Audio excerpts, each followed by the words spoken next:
Good morning, dear student. Today I will start with specimen of chapter number 6 that is dissolution of partnership form. Journal entries. First of all, you should know the journal entries, all the journal entries. एक बार आपको journal entries आ जाएगा तो it will be very easy for you, okay, to write your sums, okay, to post your transaction. First journal entry is about transferring asset to realization account. अब ये realization account मैंने आपको बताया था, right? 3 account बनता है, एक realisation, एक पार्टनर्स कैपिटल, फिर कैश और बैंक बनता है, ठीक है? सबसे पहला रियलाइजेशन का मतलब क्या होता है? रियलाइजेशन का मतलब होता है बिजनेस, ओके? बिजनेस में एसेट्स आया, बिजनेस में एसेट ट्रांसफर हुआ, बिजनेस में एसेट बेचा, बिजनेस में हमने लायबिलिटीज पे किया, राइट? बिजनेस में लायबिलिटी ट्रांसफर हुआ, बिजनेस में लायबिलिटी ट्रांसफर हुआ, बिजनेस में एसेट ट्रांसफर हुआ. So first journal entry is for transferring asset to realisation account, okay? So journal entry क्या दिया हुआ? Realisation account debit, realisation account debit to assets account. यहाँ पे क्या लिखा? विद द बुक वैल्यू और balance sheet value. Book value और balance sheet value का मतलब क्या होता है? देखिए, बुक वैल्यू मीन्स व्हाट? जो क्वेश्चन में दिया रहेगा, जो बैलेंस शीट में दिया रहेगा एसेट्स, वो वाली वैल्यू, और एक एडजस्टमेंट में दिया रहता है वो वैल्यू नहीं, राइट? सो यहाँ पे एंट्रीज नरेशन क्या आ जाएगा? Being transfer of various asset at book value to realisation account, right? यहाँ पे देखिए क्या लिखा हुआ है? इंडिविजुअली. इंडिविजुअली का मतलब क्या होता है कि रियलाइजेशन अकाउंट डेबिट, अगर स्टॉक हुआ, to stock, to building, okay, to furniture etcetera, जो भी एसेट्स रहेगा इंडिविजुअली आपको लिखना है. एक रहेगा आपको डेबिट साइड में, रियलाइजेशन अकाउंट में पूरा अमाउंट रहेगा, और दूसरा रहेगा एसेट्स में, हर एक इंडिविजुअली एसेट्स का अमाउंट रहेगा क्रेडिट साइड. टू मीन्स वो टू एसेट्स अकाउंट बोले तो हमारा क्रेडिट साइड, बराबर? और आपको भी पता है, आपको मैंने बताया था कि जब हम लेजर में पोस्टिंग करते हैं, जब हम लेजर में पोस्टिंग करते हैं तो आपका जो डेबिट साइड है, ओके, वो क्रेडिट साइड में हो जाता है, और जो आपका क्रेडिट साइड है वो आपको डेबिट साइड में हो जाता है. बाय जो है वो क्रेडिट साइड में होता है, और टू जो है वो आपको डेबिट साइड में होता है. यहाँ पे देखिए लिखा है realization account debit to assets account. कहने का मतलब है जब लेजर रियलाइजेशन अकाउंट का बनेगा तो उसके डेबिट साइड में क्या लिखेंगे हम लोग? टू एसेट्स अकाउंट, बराबर? और एसेट्स अकाउंट इंडिविजुअली लिखेंगे, जैसे स्टॉक हो गया, लैंड एंड बिल्डिंग हो गया, फर्नीचर हो गया, ओके, ये सब. सेकेंड, जिस तरह हमारा एसेट ट्रांसफर होता है उसी तरह हमारा लायबिलिटी ट्रांसफर होता है. ये भी आपको बुक वैल्यू लेना है, ये भी आपको बैलेंस शीट के लायबिलिटी साइड में लिखा रहेगा, वो अमाउंट लेना है, राइट? और लायबिलिटीज आपको पता है कि कितने लायबिलिटीज होते हैं, मैंने आपको 11th में भी कराया था, राइट? अभी आपको मैं 12th में करा रहा हूँ. For transferring liability to realization accounts. हाँ, इसमें क्या था? देखिए, जब हम एसेट ट्रांसफर करते हैं तो रियलाइजेशन डेबिट हो रहा है, जब हम लायबिलिटी ट्रांसफर कर रहे हैं तो आपका लायबिलिटी क्या हो रहा है? डेबिट हो रहा है, और रियलाइजेशन क्रेडिट हो रहा है. ये आप ध्यान में रखना. Transferring of asset means what? Transferring of asset realization will be debited, and transferring of liability realization account is credited. So all the liability to the third parties are closed by transfer to realization account at book value. Again I am saying book value का लेना है, जैसा question में लिखा रहेगा, जैसा liabilities में लिखा रहेगा, जो अमाउंट लिखा रहेगा वही आपको लिखना है. क्या क्या है? जैसे सन्ड्री क्रेडिटर अकाउंट, ये भी इंडिविजुअली लिखना है. बिल्स पेबल अकाउंट डेबिट, यहाँ पे डेबिट लिखा हुआ है, देखिए, bills payable account debit, bank overdraft account debit, right? Then outsider loan account debit other than partner, okay? Then outstanding expenses account debit. These all are liabilities for you. ये transfer हो रहा है to realisation account, okay? फिर से मैं आपको बोलता हूँ, ट्रांसफरिंग ऑफ एसेट जब होता है तो रियलाइजेशन क्या होगा, डेबिट होगा, रियलाइजेशन डेबिट होएगा। देखिए रियलाइजेशन अकाउंट डेबिट और to assets account. Transferring of liability, तो liabilities account debit to realisation account, right. Then third, for transfer of provisions again closing asset.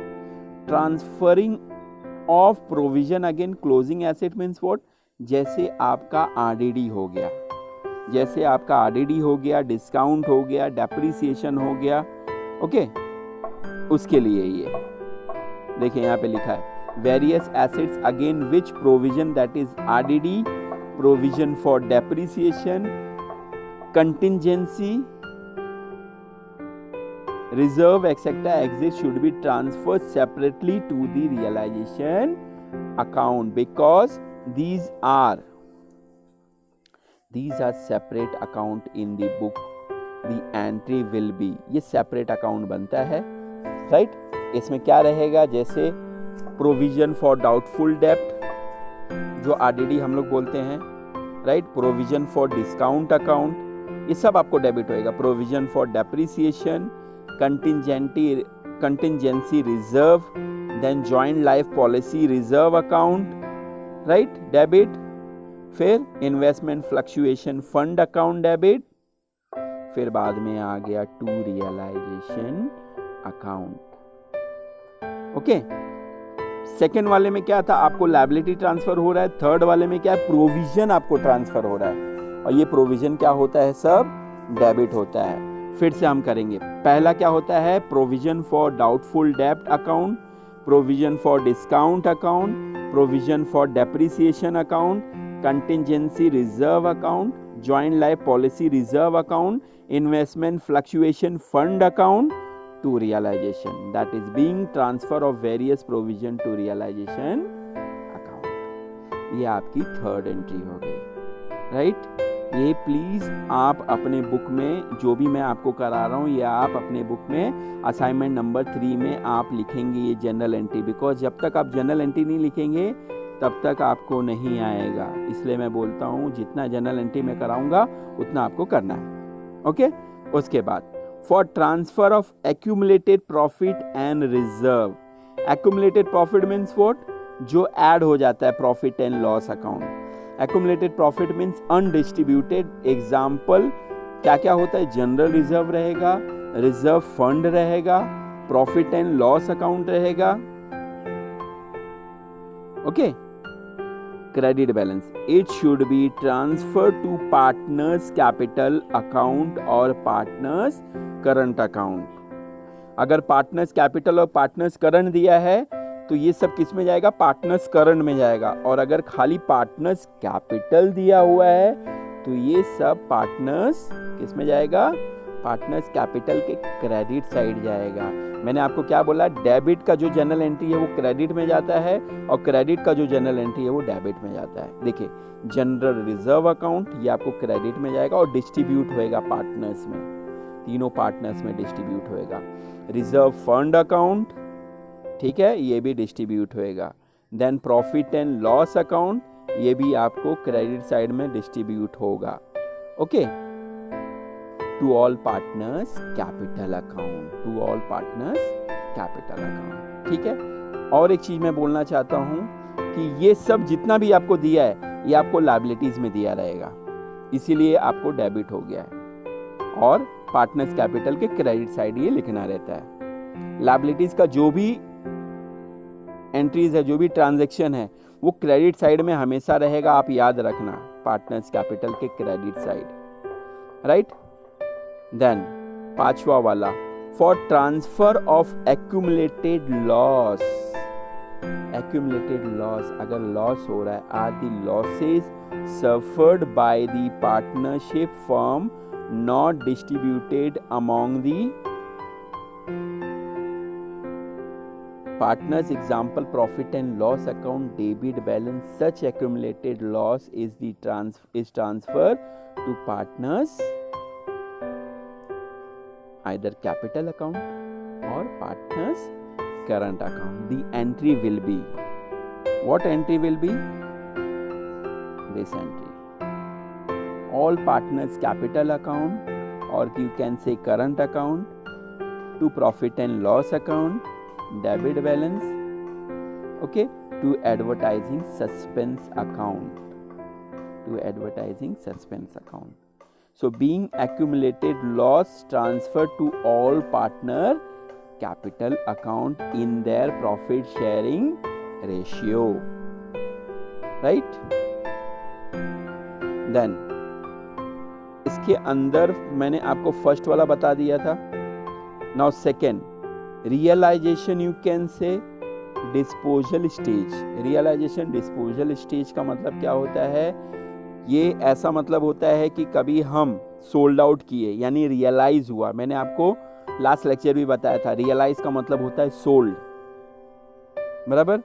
Under this stage all asset including the unrecorded asset in the balance sheet of the firm is sold out यानी realise, और may be taken over by any partner. Liabilities and realization dissolution expenses are paid, or any liability taken over by partner and partner loan is also paid. इसका मतलब क्या होता है कि मैंने जितनी एंट्री कराए उसके बाद वाली जो एंट्री आती है, एक आएगी सोल्ड वाली एंट्री आएगी यानी हमने बेचा, और आपको पता है अगर हम बेचते हैं तो cash will be always debited. Cash will be always debited. Okay. So here it is given. Specimen journal entry. If the asset are sold for cash, so cash account debit to realization account being asset sold for cash. अगर bank दिया है तो bank account debit to realization. Realization का मतलब होता है business, right. और मैं आपको बोलता हूँ कि जो इधर डेबिट साइड में आपको लिखा हुआ है, जैसे कैश का डेबिट साइड में लिखा हुआ है, ओके, तो ये कहां पर आएगा? रियलाइजेशन के क्रेडिट साइड में आएगा, राइट. और कैश अकाउंट में क्या आ जाएगा? कैश के डेबिट साइड में टू रियलाइजेशन आएगा. अपोजिट एंट्री होती है, बराबर.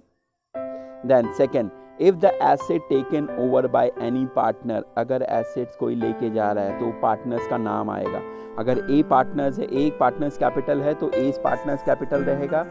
अगर करंट अकाउंट दिया है तो A partners current account to realisation, because वो अपना एसेट्स लेकर जा रहे हैं, ठीक है. Assets are taken over by the partner. Note, if any asset is taken over by any creditor in part or full payment of the amount due to him, the value placed on the asset taken over is deducted from the amount due to the creditor, and the balance of the amount due will be paid to him. Entry for the asset taken over by the creditor is not made, but entry for the net payment to the creditor is made. इसका मतलब क्या होता है? इसका मतलब ये होता है कि जो भी पार्टनर्स एसेट्स लेके जा रहे तो सबसे पहला पार्टनर्स का नाम आ जाएगा, लेकिन उसमें हम नरेशन क्या लिखेंगे? Being asset taken over by partner, ठीक है.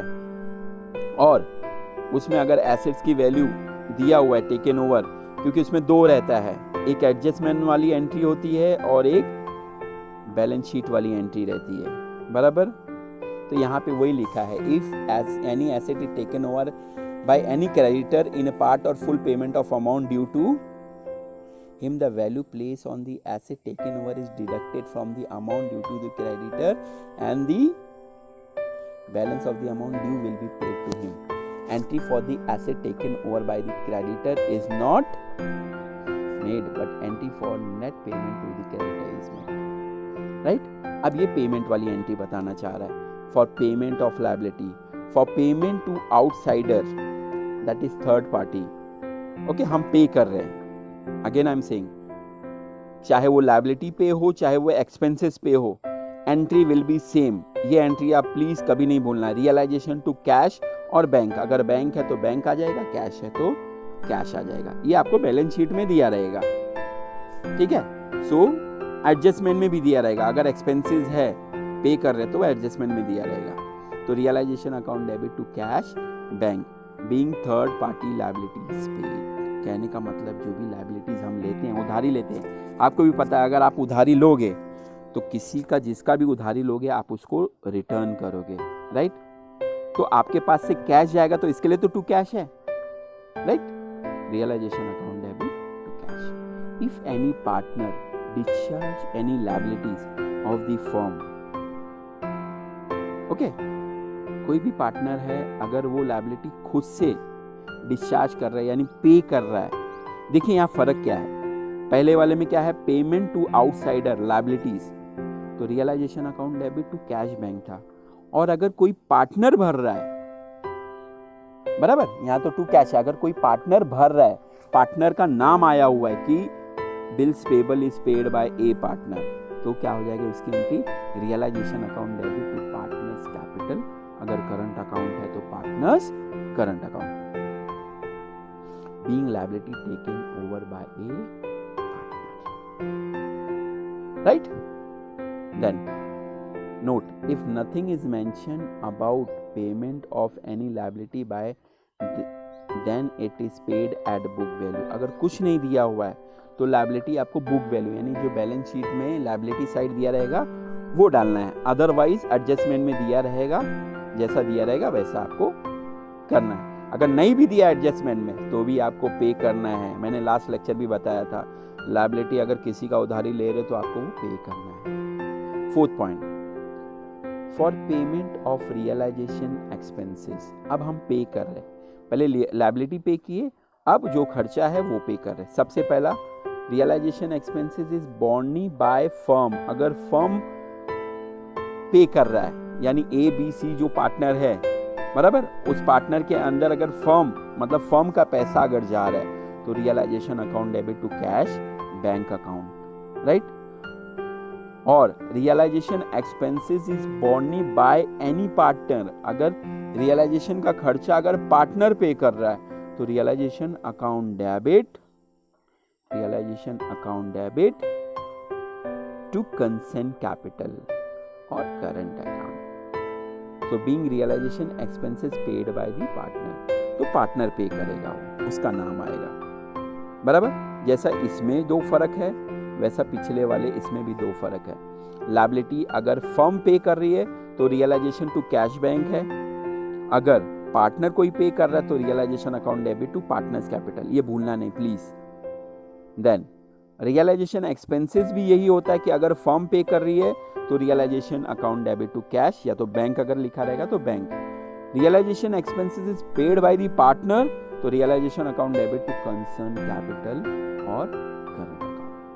Being realisation expenses paid by the partner, ठीक है।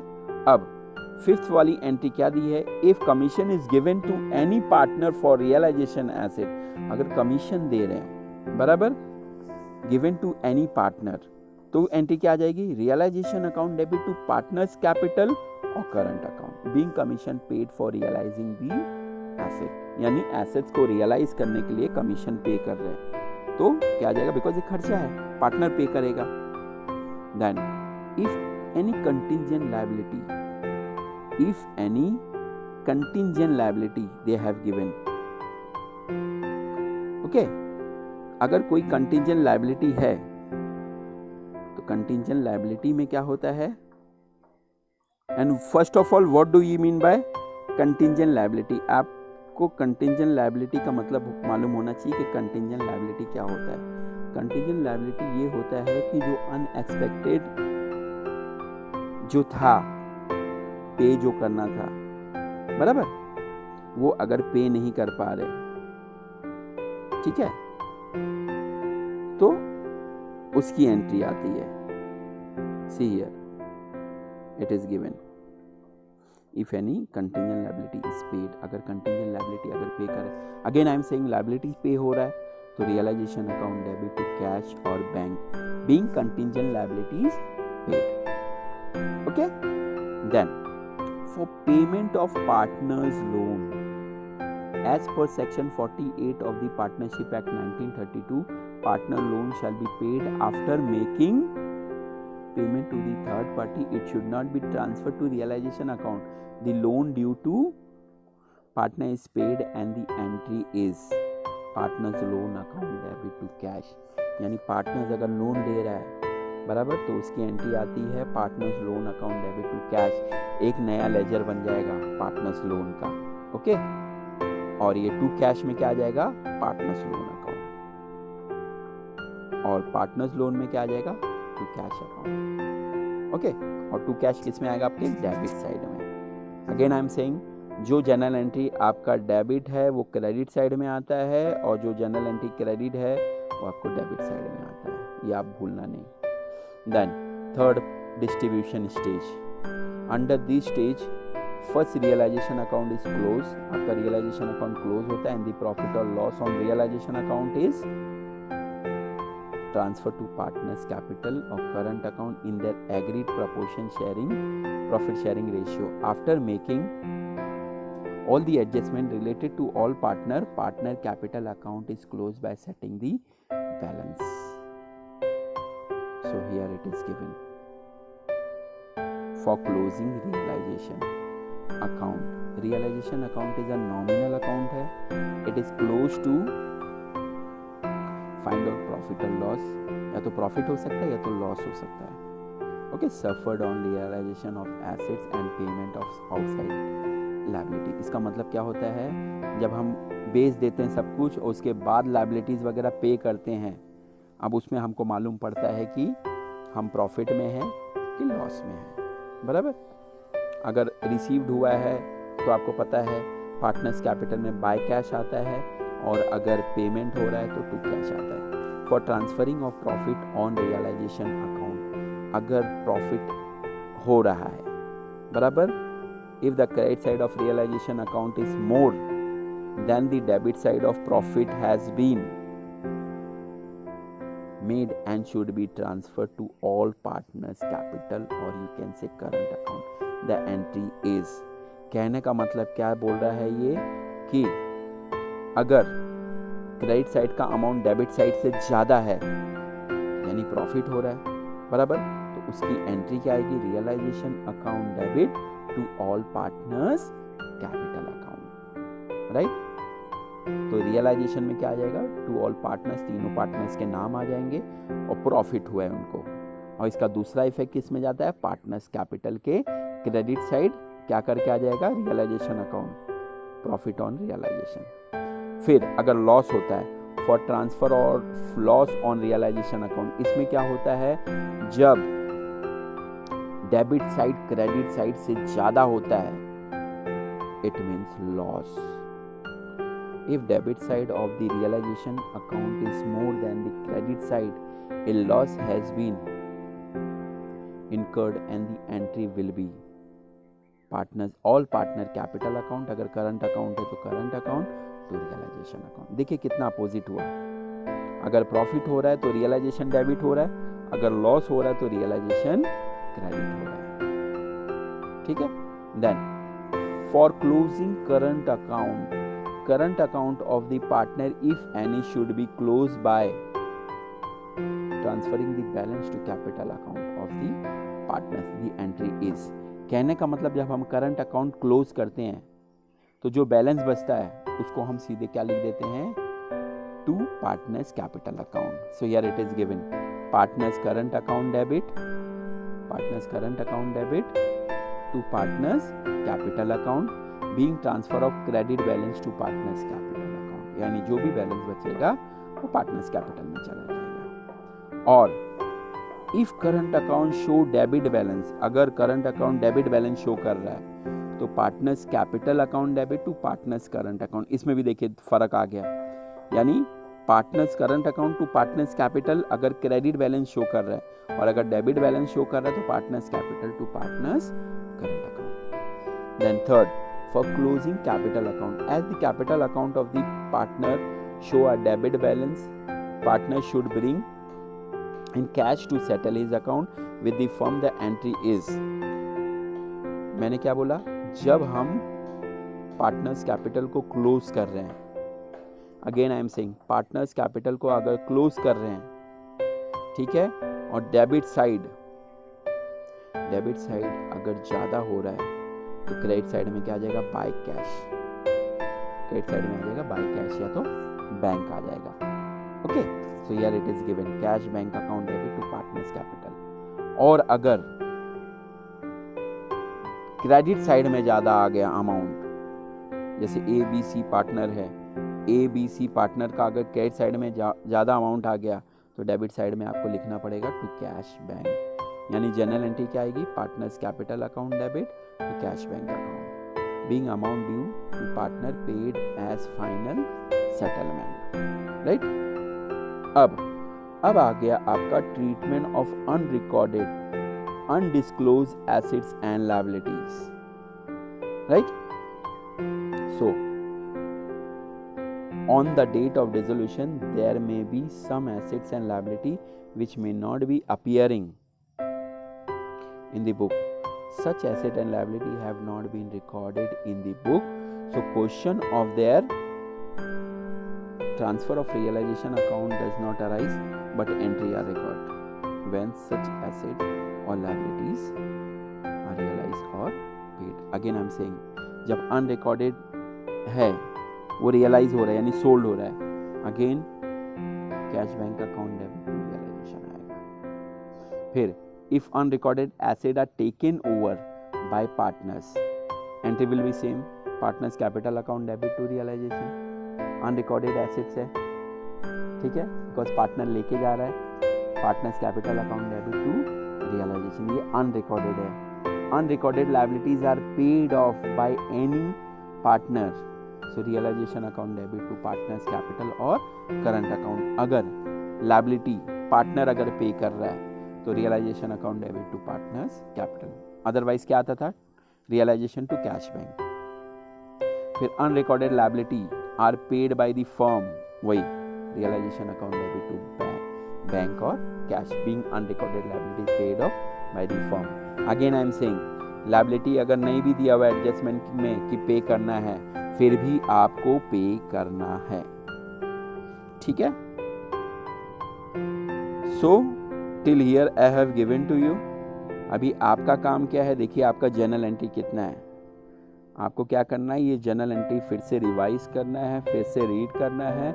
जब जर्नल एंट्री एकदम रट्टा हो जाएगा, जब बिकॉज ये सम्स आपका टोटल जर्नल एंट्री के बेस पे है, और एक बार जर्नल एंट्री आ जाएगा तो आपको लेजर भी आ जाएगा, राइट। सो प्लीज आप जर्नल एंट्री ध्यान से करिए, एक बार नहीं, दो बार नहीं, तीन बार नहीं, बराबर 4-5 बार, जब तक आपको ये जर्नल एंट्री याद नहीं होगा तब तक आपको सम्स नहीं आएगा, और तब तक मैं आपको सम्स नहीं करने दूंगा, राइट। तो आपका काम क्या है, ये एंट्री एक बार फिर पढ़ना है, फिर से ध्यान में रखना है, बराबर। जितनी भी एंट्री मैंने कराया है, जैसे ट्रांसफर ऑफ एसेट्स कराया, ट्रांसफर ऑफ लायबिलिटी कराया, okay, transfer of profit provisions कराया है, ट्रांसफर ऑफ एक्यूमुलेटेड प्रॉफिट कराया है, ट्रांसफर ऑफ एक्यूमुलेटेड लॉस कराया है, रियलाइजेशन डिस्पोजेबल स्टेट में मैंने आपको क्या कराया था, सोल्ड हो गया या asset taken over bye partners हो गया, पेमेंट ऑफ लायबिलिटी है, अगर पार्टनर पे कर रहा है उसकी एंट्री है, पेमेंट ऑफ रियलाइजेशन एक्सपेंसेस है, अगर फर्म पे कर रही है तो टू कैश हो गया, अगर पार्टनर्स कैपिटल पे कर रहा है तो टू पार्टनर्स कैपिटल हो गया, फिर कमीशन का कराया मैंने, फिर आपको कंटिंजेंट लायबिलिटी कराया, पेमेंट ऑफ पार्टनर लोन कराया, अगर पार्टनर्स लोन दिया है तो आपको एक नया लेजर बनेगा पार्टनर्स लोन का, ओके, डिस्ट्रीब्यूशन स्टेज वाला भी कराया है मैंने, for transfer of profit on realisation account, यानी प्रॉफिट हो रहा है तो उसकी एंट्री क्या है और लॉस हो रहा है तो उसकी एंट्री क्या है।